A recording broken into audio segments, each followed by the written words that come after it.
Bien. ¿Pueden ver y me pueden oír sin ningún problema? Sí, profe. Sí, profe. Ya. ¿Lograron subir la tarea? Todavía no, profe. Sí, profe. Está larga.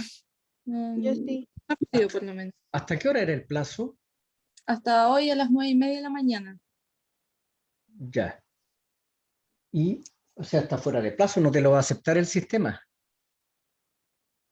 El sistema sí lo acepta, pero lo acepta con retraso. O no sé si usted tiene otro tipo de sistema. No sé, no recuerdo, pero me parecía que no te deja. Bueno, si no te deja, ¿a qué hora lo vas a subir? Quiero subirlo de aquí a más tardar a las 3 de la tarde, porque no quiero mandar cualquier cosa, la verdad. Y a mí me ha costado.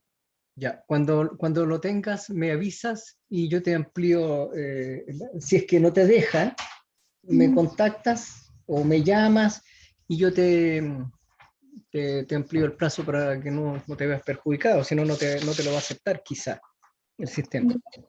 Gracias.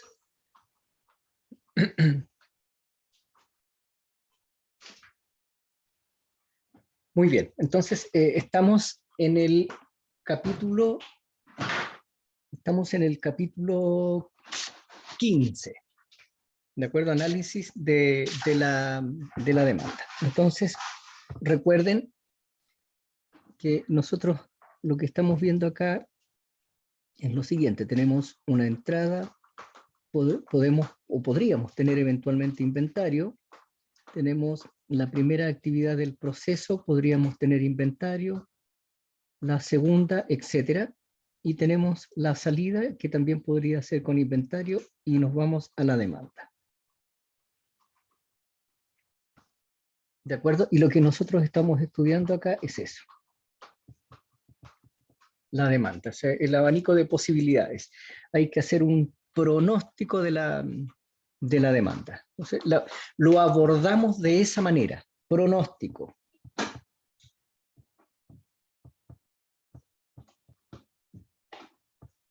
¿De acuerdo? Ese es un pronóstico. Un pronóstico está basado en el método científico. ¿Cuál es la diferencia entre un pronóstico y una profecía, por ejemplo? En que el pronóstico está basado en el método científico, y el método científico requiere ¿de qué cosa? El método científico ¿de qué requiere? ¿En qué se basa? ¿Cuál es el fundamento?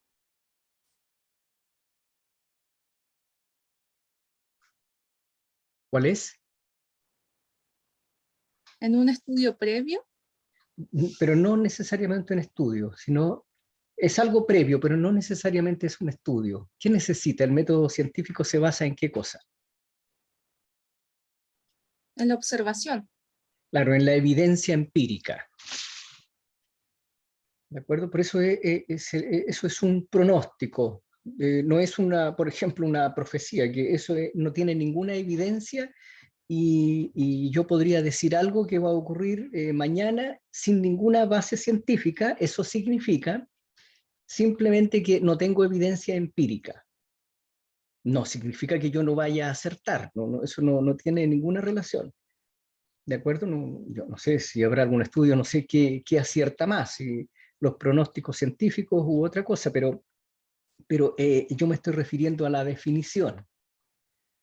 ¿De acuerdo? En su definición, un pronóstico que está basado en el método científico parte de la base de la evidencia empírica. ¿De acuerdo? Y de ahí nacen los pronósticos. Entonces, con los pronósticos yo puedo explicar, puedo ajustar, y después que ya lo tengo modelado y ajustado, puedo pronosticar el futuro. Eso es. ¿De acuerdo?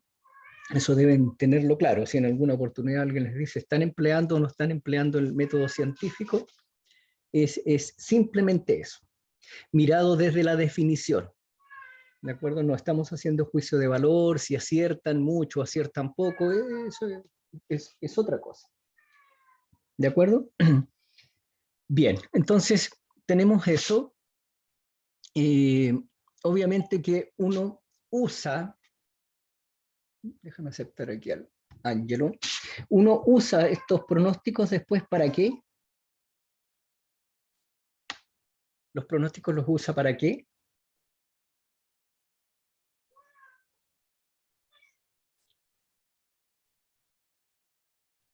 ¿Para qué yo debiese usar los pronósticos? ¿Para qué utilidad me prestaría a mí hacer pronósticos y tener pronósticos de la demanda? ¿Para qué los podría usar? Para saber cómo se Prever. comporta. Ya, para saber cómo... Pero ¿para qué necesito saber cómo se comporta? ¿Ángelo?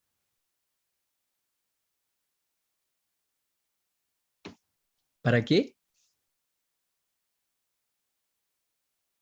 Cristian.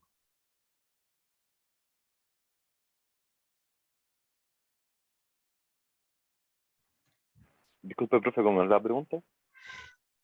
¿Para qué? Nosotros aquí estamos preocupados de hacer pronósticos, pero la pregunta es, ¿para qué hago pronósticos? ¿Con qué fin? ¿Cuál es la utilidad de hacer pronósticos?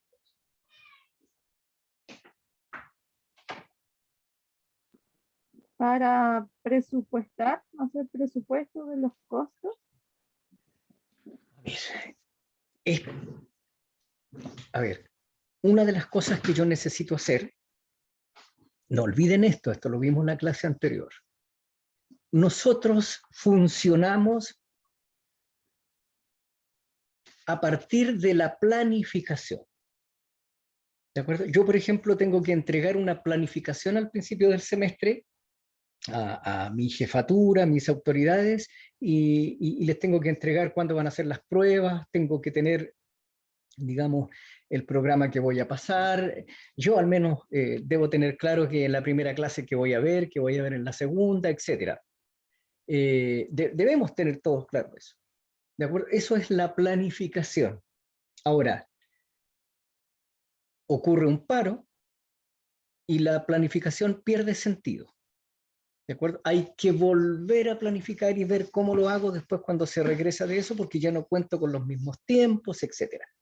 Entonces, lo relevante aquí es planificar, pero no por el hecho mismo de la planificación, sino más bien por el acto de planificar.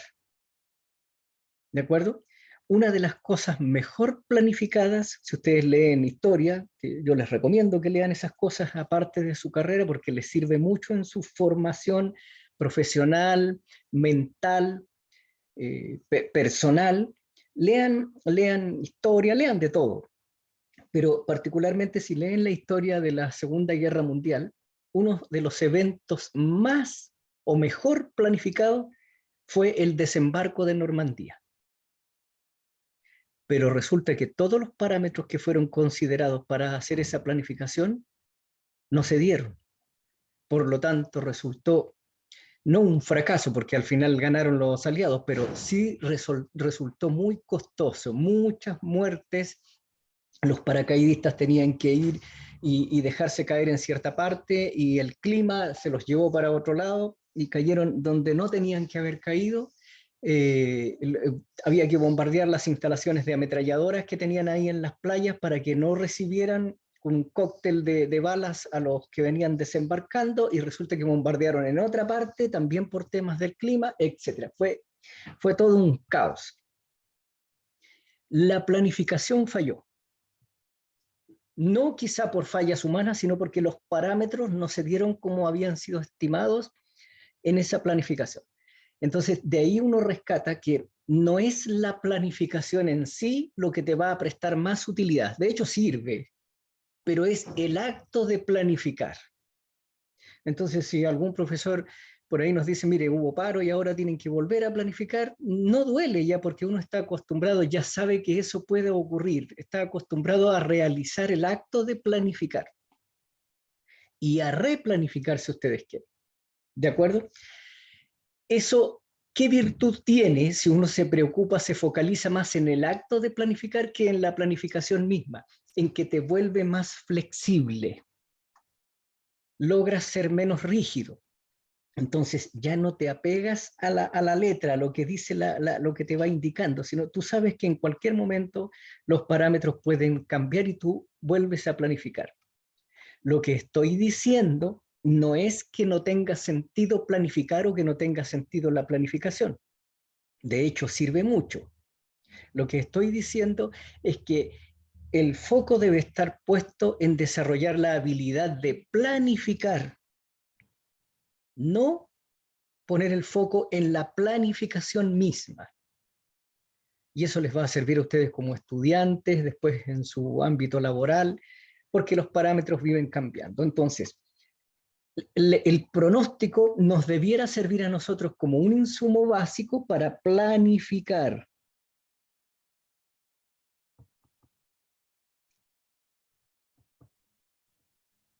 Aún sabiendo que los parámetros o los resultados de este pronóstico podrían cambiar, lo que va a hacer que yo tenga que volver a planificar. Después de tanto hacerlo, uno queda entrenado después en planificación. Eso es muy relevante.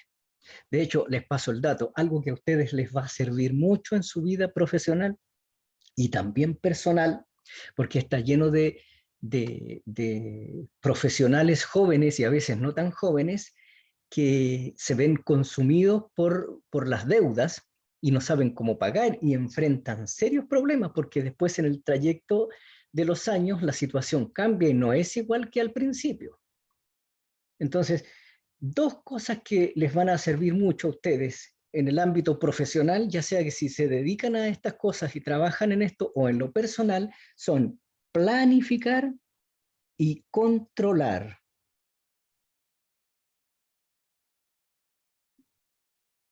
Controlar. O sea, yo planifico y digo, quiero obtener esto. Y después tengo que preocuparme de controlar si efectivamente obtuve el resultado deseado. Si no es así, vuelvo a planificar, ¿verdad? Y porque me cambiaron quizás los parámetros y una vez que actué, vuelvo a controlar para ver en qué medida yo me acerqué a eso. ¿De acuerdo? Eso es muy relevante. Entonces, el pronóstico sirve para planificar, entendiendo que lo más relevante es el ejercicio de planificar, incluso más relevante que la planificación misma, que el documento donde dice qué es lo que vas a hacer. Les recomiendo eso. Fortalezcan su capacidad. En cuanto puedan, tomen por ahí en internet, debe haber, o lean algo referente a planificación. De hecho, compañeros de ustedes, de su carrera, que ya están egresados y titulados hace varios años, partieron sus pegas haciendo planificación. Planificaban la producción, planificaban las ventas, etc. Y también lean respecto del tema de control de gestión, por ejemplo, control operacional. Planificar, controlar. La planificación usa como insumo básico los pronósticos. Yo tengo el pronóstico que el semestre va a durar tantas clases y que yo voy a hacer mis clases desde las 8 de la mañana hasta tal hora, no sé, bueno, en finanzas o acá desde las 9:40, etcétera. Hago mi planificación en base a eso. Cualquier evento que me haga cambiar eso me va a obligar a replanificar, pero yo debiese estar acostumbrado a eso. No puedo ser un profesional tan rígido de decir yo ya planifiqué y no sé cómo lo vamos a hacer ahora, eso no puede ocurrir. Y después controlar. Entonces, no lo olviden, el pronóstico tiene sentido. Independiente si los pronósticos fallan. Sí, por más que provengan del método científico y que se basen en evidencia empírica, fallan. Observen ustedes, los pronósticos del tiempo, del clima, fallan. Los pronósticos de la producción fallan. De hecho, yo mismo ahora fallé. Yo hice un pronóstico, la tasa de interés estaba en 1,5 hace un poco más de un mes. El Banco Central la subió a 2,75, es decir, la subió 125 puntos base, que es harto, muchísimo, mucho. Yo pensaba que en esta oportunidad iban a sugerir subirla porque la inflación está amenazando fuerte este país. Yo dije, la van a subir, pero ya no tanto como la subieron anteriormente. Yo dije, bueno, le irán a subir ahora en 50 puntos base. Pero el Comité de Política Monetaria recomendó al Banco Central subirla en 125 puntos bases nuevamente. Entonces, claro, el pronóstico ahí falló. Uno actúa en base a la evidencia empírica, pero eso puede fallar. Fallan todos los pronósticos, ¿de acuerdo? Este país, todos estamos preocupados de planificar y pronosticar y después planificar el crecimiento económico del país. Eso también queda expuesto a fallas en los pronósticos. Pero independiente de eso hay que hacer pronósticos, porque son los insumos básicos para planificar. Si eso falla, vuelves a pronosticar, entiendes qué fue lo que pasó y vuelves a planificar. Y siempre, de manera paralela, ir controlando. De hecho, las pruebas no tienen más sentido que ir controlando cómo van. Sería más cómodo para los profesores y para los alumnos hacer una sola prueba al semestre. Pero ahí no tienes posibilidad de revertir ninguna situación. Pues eso ya no ejerce la función de controlar, sino simplemente de fiscalizar y de sancionar. Pasó, reprobó. Pero el hecho de controlar es más virtuoso. Preocúpense de eso. Bien, pronóstico para eso. Entonces, estamos aquí en pronóstico. Uno puede, lean su texto ahí, lean bien su capítulo, porque después en las pruebas se preguntan cosas como esas, de lo que aparece ahí en este capítulo. Entonces, hay que hacer pronóstico. Los pronósticos pueden ser de corte transversal, como veíamos la vez anterior, y también pueden ser de series de tiempo. Eso es cuando la evidencia empírica es historia temporal. Esos son pronósticos de series de tiempo. Cuando la evidencia empírica es en un instante del tiempo, a través de varios actores, un dato de panel, por ejemplo, eso es de corte transversal, en un instante del tiempo.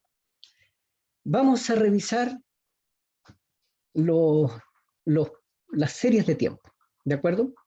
A ustedes les quedó como tarea correr ahí un modelito de regresión lineal. Ya tienen una vivencia de experiencia, una experiencia de vida con las regresiones lineales. Ya saben que no se tarda más de 3 segundos en correr el modelo. Se demoran un poquito más en entrar los datos. Todo se los da listo. Entonces, el tema está, para efectos de su curso, saber interpretar los resultados.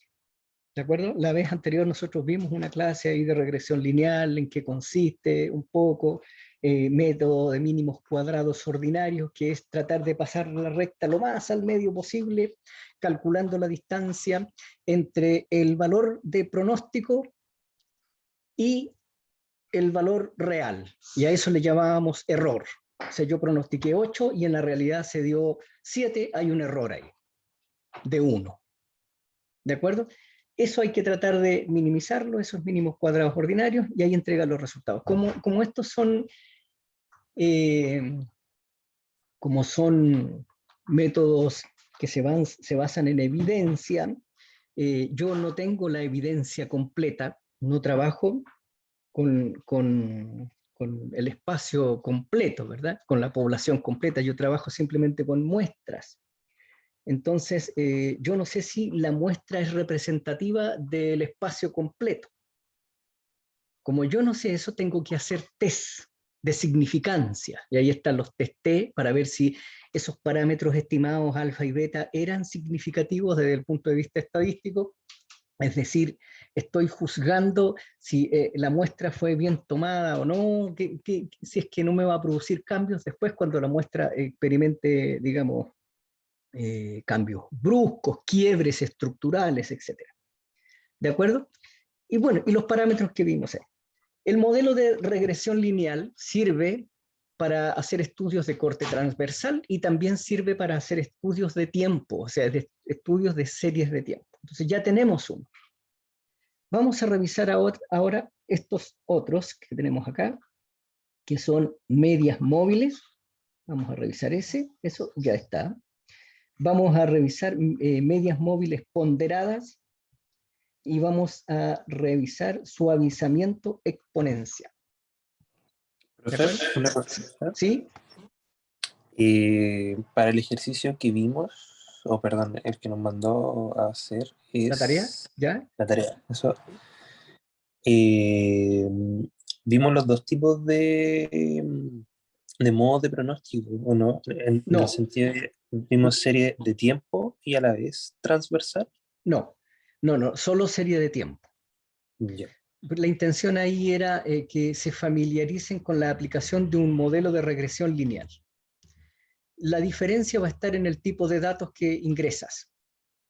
Por ejemplo, ustedes ahí ingresaron una serie temporal, necesitan dos variables, ¿te fijaste, ¿verdad? Entonces era la rentabilidad de tu empresa y al ladito la rentabilidad del IPSA, que era el índice del mercado.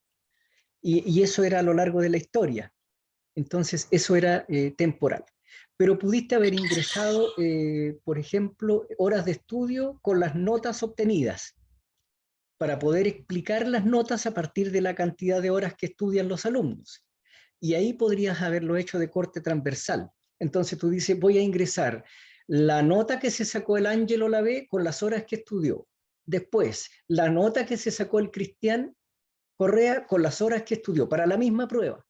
Las horas, la nota que se sacó la Fran Chaparro con la cantidad de horas que estudió. La nota que se sacó el Jorge Leiva, el Maximiliano, la Steffi Díaz con las horas. Eso es de corte transversal. Porque es en la misma prueba, no es historia, no es a lo largo del tiempo, pero te está permitiendo igual relacionar variables. Entonces, cuando tú la vas a estudiar, te pregunta, y el sistema, yo me imagino que te preguntará ahí el Excel, no sé si lo hicieron ustedes con Excel o con SPSS, que SPSS es más adecuado para estas cosas.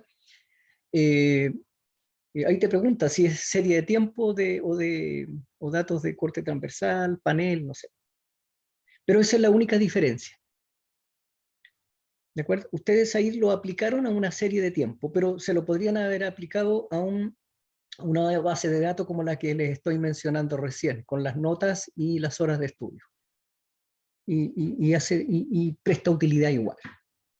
¿De acuerdo?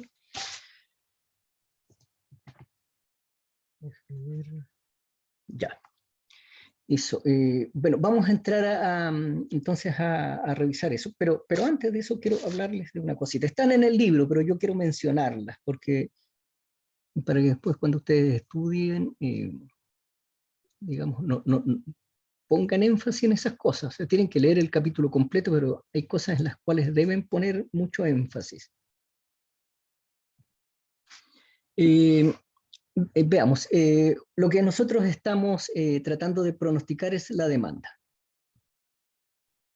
¿De acuerdo? Pero hay tipos de demanda. Demandas, y esto lo voy a escribir acá, hay tipos de demanda. Está la demanda dependiente y la demanda independiente. ¿De acuerdo? La demanda dependiente es aquella demanda que depende de la demanda de otro producto que esté relacionado. Por ejemplo, podríamos pensar que la demanda por margarina está asociada a la demanda por pan.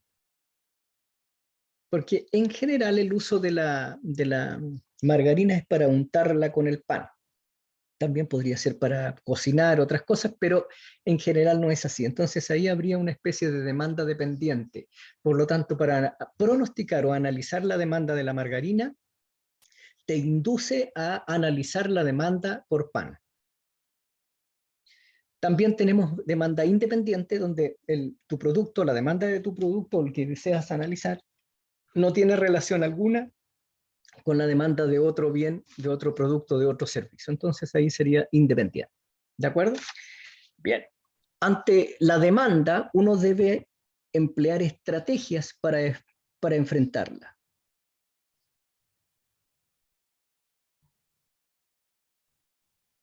Entonces, algo conversábamos en la clase anterior.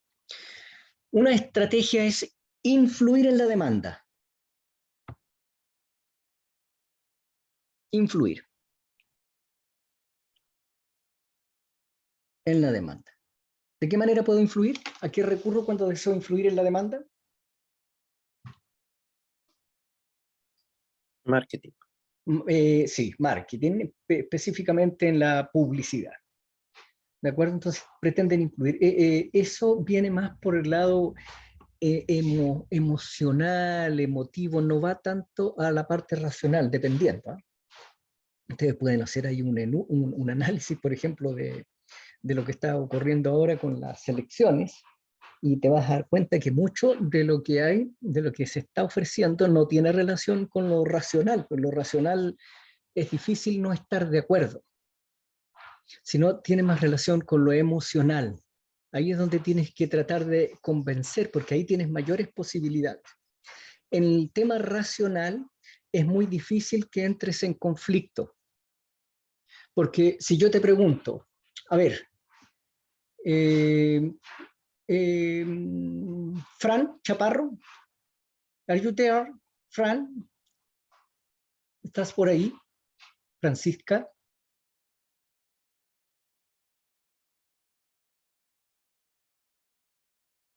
Ya, hija. Vamos a hacer el siguiente juego. Te voy a obligar a escribir ahí. Pero pregúntame, profesor, ¿cuánto es? No, no pongas profesor para que no tengas que escribir tanto. Pregunta ahí, ¿cuánto es 2 más 3?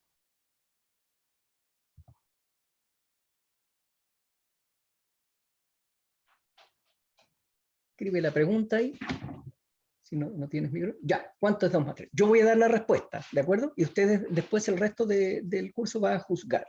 Ya, 2 más 3, 7. Coméntalo, por favor, Maximiliano.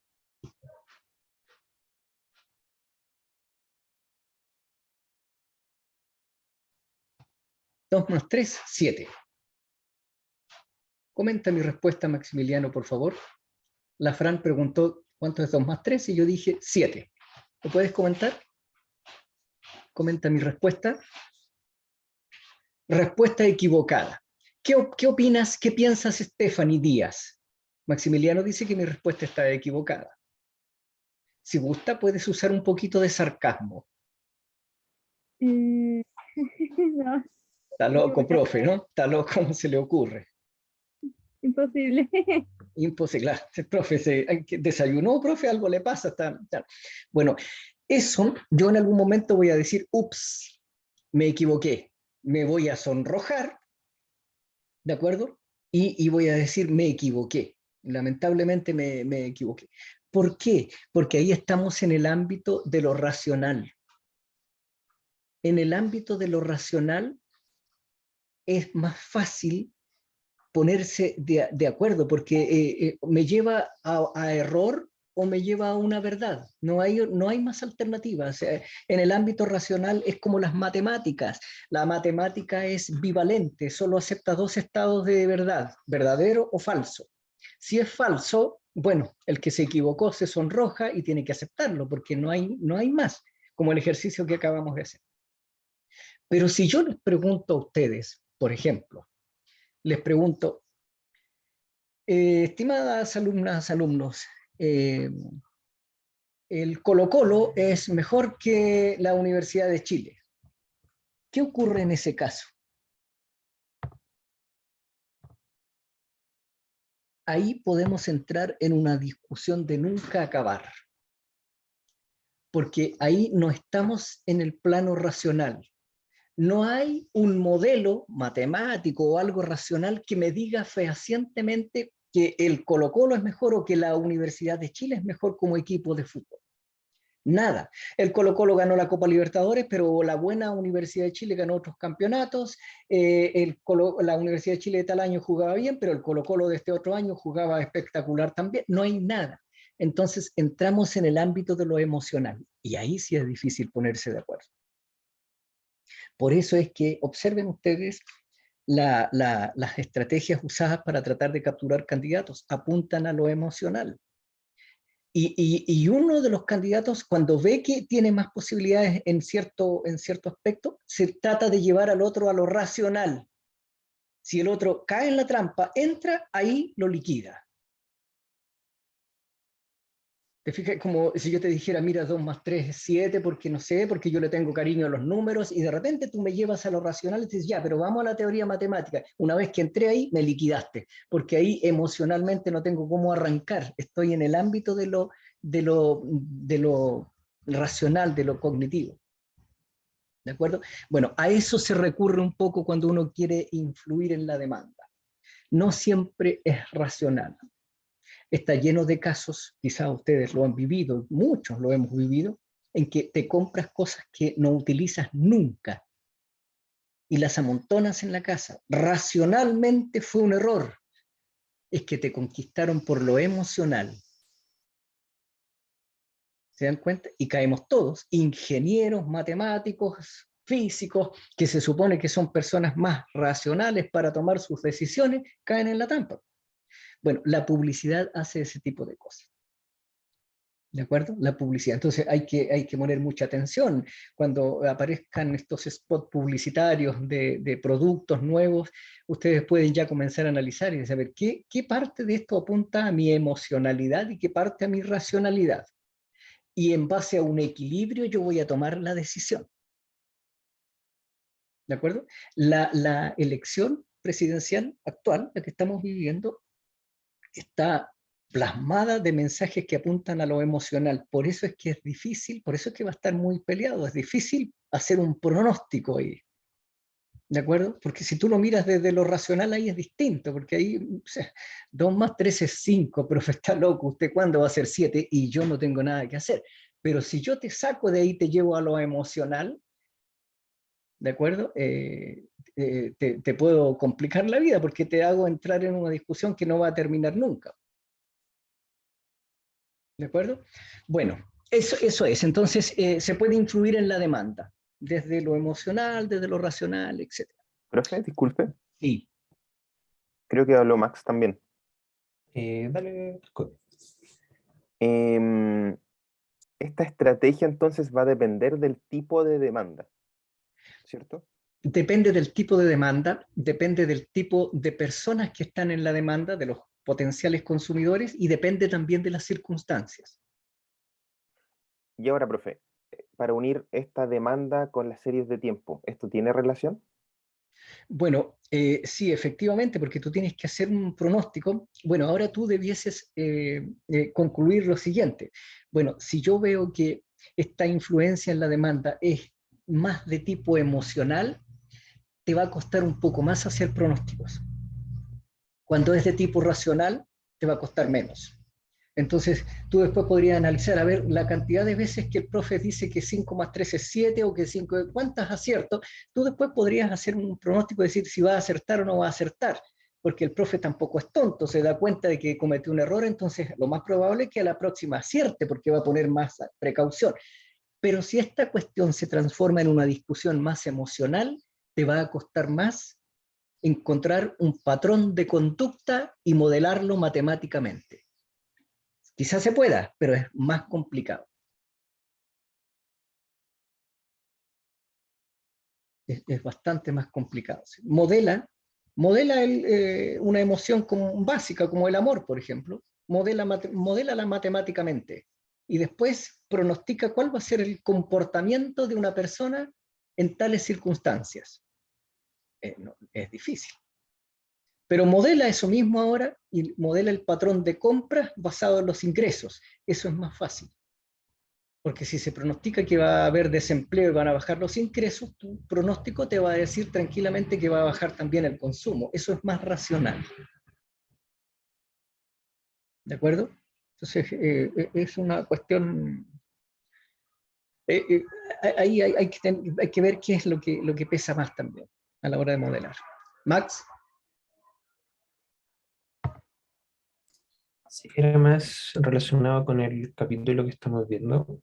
¿En qué página más o menos se encuentra este capítulo? Esto está en la página 400... Estoy ahora en la página 447. ¿La ves aquí abajo?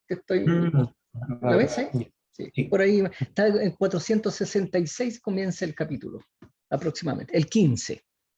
Ya, profe. ¿Ok? Ya. Entonces, tenemos eso. Otra estrategia es responder a la demanda. Otra estrategia es responder a la demanda. Bueno, ahí yo no le influencio, no me meto en nada, no hago publicidad, sino que si me piden 2, yo me preparo para producir 2. Si me piden 3, yo me preparo para producir 3. Solo respondo, más reactiva que proactiva. ¿De acuerdo? Es una cuestión más reactiva que proactiva. Sí, ya me di cuenta, Marcelo, que está, pero ahí... A ver, déjame leer bien tu...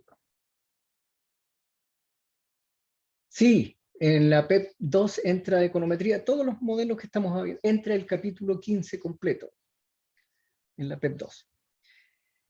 Para que ustedes vayan ya leyendo. Entonces, responder. Bueno, ahí te preparas para responder nada más. Y la última estrategia es crear su propia demanda. Eso es crear su propia demanda. Bueno, para crear su propia demanda, esto es más bien cuando uno hace cosas como la innovación, como el emprendimiento, creas tu propia demanda. No hay demanda para este producto porque este producto nunca ha existido, entonces, o existe, pero no le falta un poco de valor, entonces yo voy a crear mi propia demanda. ¿De acuerdo? Y va a haber gente que yo voy a ser tan exclusivo que solo la gente que le interesó lo que yo estoy ofreciendo se va a acercar, se va a aproximar a mí y yo le voy a vender. Y obviamente le voy a cobrar más caro porque son productos más exclusivos, que tienen un mayor valor agregado, etc. Entonces eso viene por el tema del emprendimiento. Eso es lo que se conoce en emprendimiento como océano azul y no océano rojo. ¿Qué significa eso?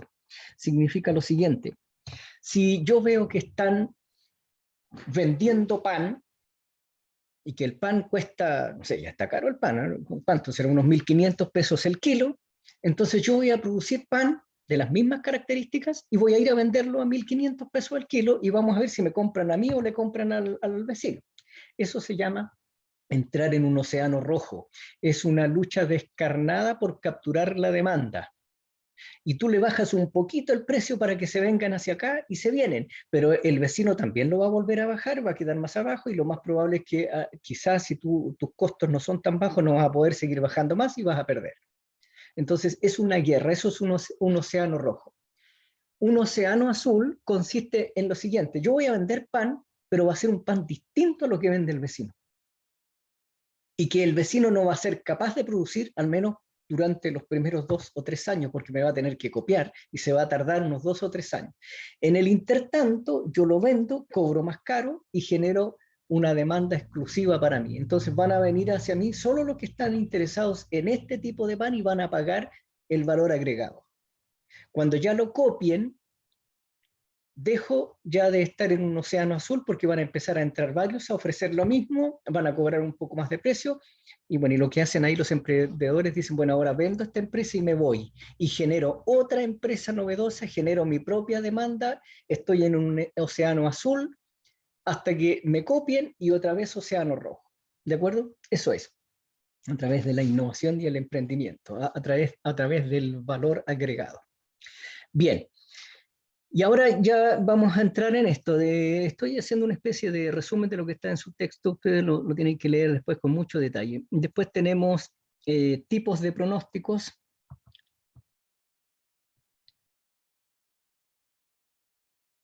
Tipos de pronósticos.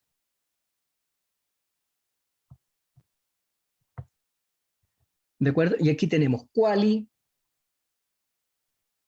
tenemos quanti, tenemos análisis de series de tiempo, tenemos análisis de relaciones causales, que también puede usar la regresión lineal, y tenemos simulación, ahí está simulación de Monte Carlo, hay un montón de estrategias para hacer estudios. Y lo que nosotros vamos a revisar ahora son análisis de series de tiempo. ¿De acuerdo? Entonces, tenemos regresión lineal, ustedes ya la vieron. Tenemos medias móviles y medias móviles ponderadas. Vamos entonces a ir a mirar medias móviles. Eso lo escribí antes de... No me va a servir esto.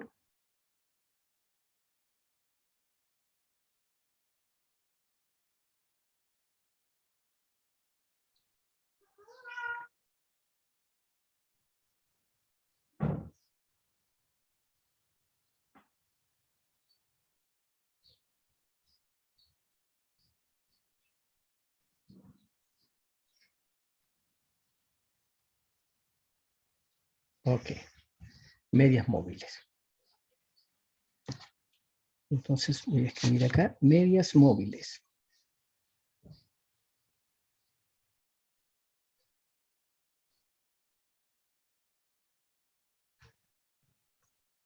¿De acuerdo? Ya, ¿en qué consiste? Esto se aplica a serie de tiempo. Entonces tengo una serie de tiempo. Esto no busca una relación causa-efecto, por lo tanto no relaciona dos variables, solo va a una serie de tiempo. ¿De acuerdo? Entonces no vamos a buscar solo una serie de tiempo. Entonces tengo lo siguiente. Tengo este punto para la variable que yo voy a analizar. Anteriormente tenía este dato, después más atrás tenía el otro dato, etc. Entonces tengo ahí una serie de tiempo. Y deseo pronosticar qué viene después. ¿De acuerdo? Entonces tengo todos los datos azules que son historia, evidencia empírica, y deseo pronosticar el punto rojo que está ahí. ¿Cómo se hace? Bueno, aquí hay que ponerse de acuerdo, y uno dice, las medias móviles son promedios de los últimos datos que yo tenía, y es un promedio simple. ¿De acuerdo? No es un promedio ponderado, es un promedio aritmético, donde todos pesan lo mismo. Entonces, es un promedio de los últimos datos que yo tenía. La fórmula, ¿cómo es? La fórmula es la siguiente. El pronóstico para el instante t más 1 es igual al promedio aritmético de la suma de los pronósticos anteriores. Entonces, i igual 0 hasta n menos 1, hasta n menos 1 del verdadero valor que yo tenía, a ¿Profe? t menos 1. Al tiro, a t menos 1. Eso es. ¿De acuerdo? Esa es la fórmula. Al tiro, de inmediato. Esa es la formulita. Entonces, ¿qué voy a tener después? Voy a tener los datos, voy a llamarle a los datos reales que tengo como evidencia empírica. Ahí puse una A, si me ven el lápiz estoy escribiendo una A, y después aquí al lado yo voy a tener los datos pronosticados. Entonces voy a hacer un pronóstico aquí, un pronóstico aquí, un pronóstico acá, y voy a tener los pronósticos. ¿De acuerdo? Y los errores van a ser la diferencia entre esos pronósticos y los datos reales, la diferencia entre el pronóstico y los datos reales. Y esa es la fórmula. ¿Sí? ¿Cuál es la pregunta? Sí, es que me había confundido porque en un momento dijo con los pronósticos, pero claro, después dijo que eran datos reales primero. Los datos reales son los azules, ¿no es cierto? Los datos reales son los azules y los pronósticos son los rojos. Y Los entonces, pronósticos siempre los vamos a denotar con F, forecast en inglés, pronóstico, y los A van a denotar los datos actuales, con lo que contamos, datos reales. ya, profe. ¿Ok? Ya, eso. Entonces, y aquí hay que ponerse de acuerdo. Entonces, pensemos que vamos a usar 3. Entonces, voy a usar aquí el lápiz negro. Entonces, si yo uso como N3, el N, le pongo el número 3, significa que voy a usar siempre para pronosticar, voy a usar los 3 datos anteriores, los datos reales anteriores. ¿De acuerdo? Entonces, ¿qué significa eso? Que este pronóstico que está aquí, este pronóstico, emplea los 3 datos reales anteriores. Este pronóstico emplea los 3 datos reales anteriores. Este pronóstico emplea los 3 datos reales anteriores. ¿De acuerdo? Y eso es esa formulita que ustedes tienen ahí. Esa es la fórmula. ¿De acuerdo? No es complicado, ¿eh? Solo es los 3 datos anteriores. Cuando uno ve esta fórmula se espanta, pero es que no, es una cuestión re simple, digamos. Si uso Profe, n igual 3, ¿sí? ¿y eso queda definido por alguna situación? Porque usted dijo 3 ahora. Ah, ya, sí.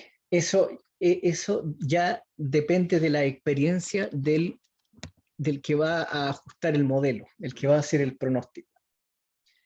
¿Cuántos datos voy a usar hacia atrás? Depende de las circunstancias, depende de la situación.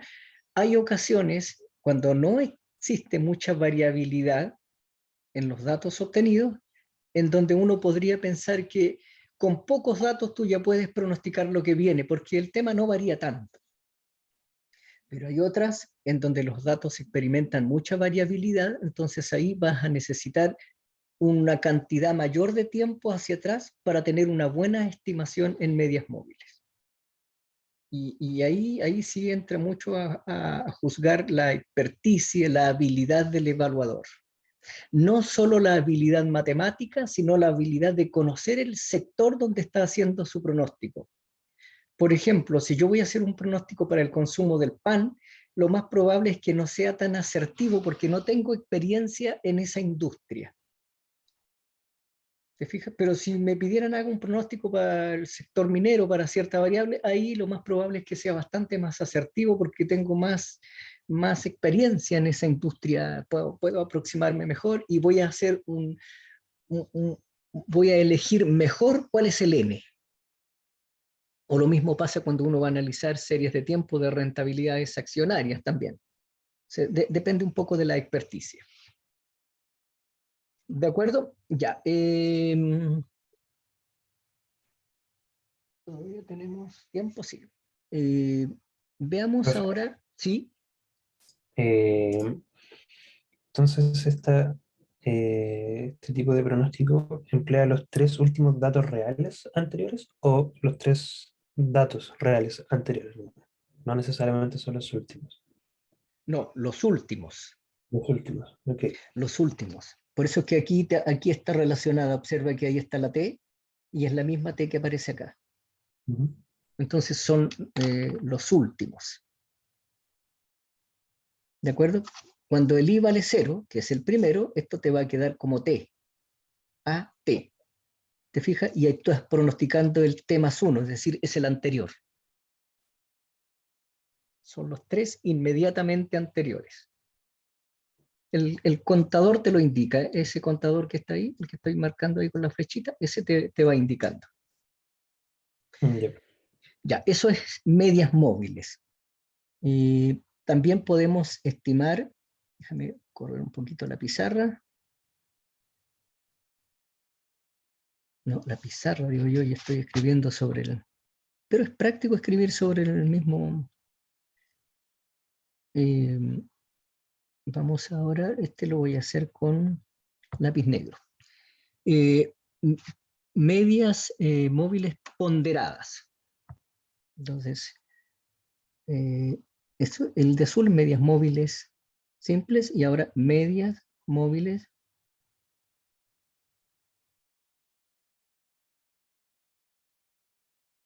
ponderadas. Es exactamente lo mismo, solo que cambian los ponderadores.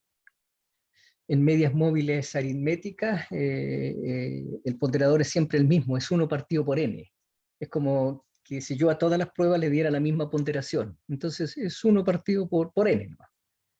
En cambio, sus evaluaciones no tienen todas la misma ponderación. Las PEP valen 30 y las tareas IO controles valen 10.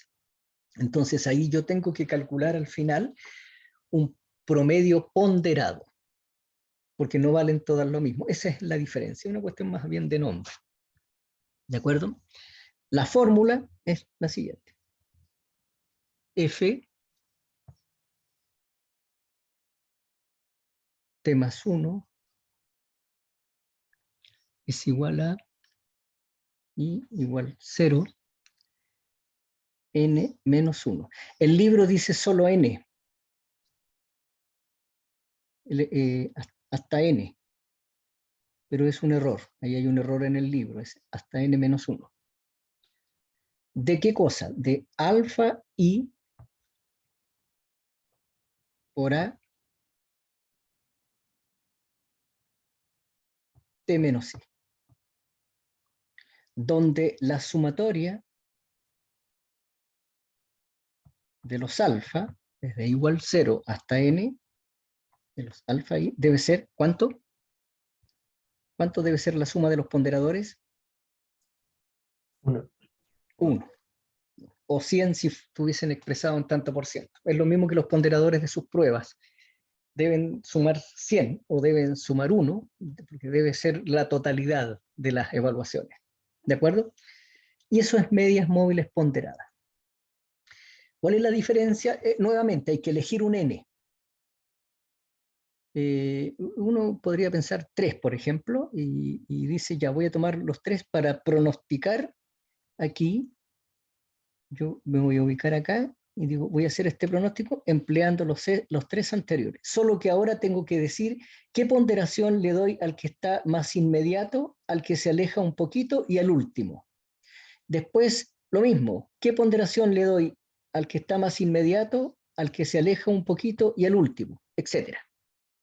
¿De acuerdo? Y eso queda definido por los alfa. Por lo tanto, aquí el evaluador, quien va a hacer este pronóstico, debe decidir sobre 2 parámetros. Sobre el n, que podría ser 3, por ejemplo, como lo hemos visto acá, y también sobre los ponderadores que va a tener cada uno de los datos incorporados. Aquí también depende de la experticia del evaluador. Entonces el evaluador podría decir, mire, el último dato pesa más que los 2 que siguen más atrás. La historia reciente tiene más peso sobre el pronóstico que los anteriores. Entonces le va a dar una mayor ponderación al dato que está más atrás, al que está inmediatamente atrás, y le va a ir bajando la ponderación a los que están más atrás todavía. O podría ser al revés. Mire, todo muestra que los datos más antiguos tienen más peso que los recientes. Entonces ahí va a ser al revés. El alfa va a ser mayor para los datos que están más en la cola atrás que para los datos que están inmediatamente atrás. ¿De acuerdo? Y eso depende mucho de la experticia del evaluador. Simplemente eso. Bien, vamos a ir al break. Y de vuelta vamos a ver suavizamiento exponencial. ¿Sí? Esos datos, no recuerdo si eran algo. A ver, ¿cómo? Estamos hablando solamente de datos. Sí, sí. Pero ¿qué datos son en realidad? Es que depende de la variable que yo quiero estudiar. Ya. Por ejemplo, yo quiero estudiar cuánto va a ser la rentabilidad accionaria de la empresa Entel el mes que viene. Entonces, para ello cuento con una serie temporal ustedes la tienen ahí, una serie temporal de rentabilidades. Entonces tengo la rentabilidad del mes anterior, del mes antes del anterior, del mes antes del anterior, etcétera, 36 datos para atrás. Con eso yo puedo hacer un pronóstico. ¿De acuerdo? Empleando ya sea medias móviles o medias móviles ponderadas.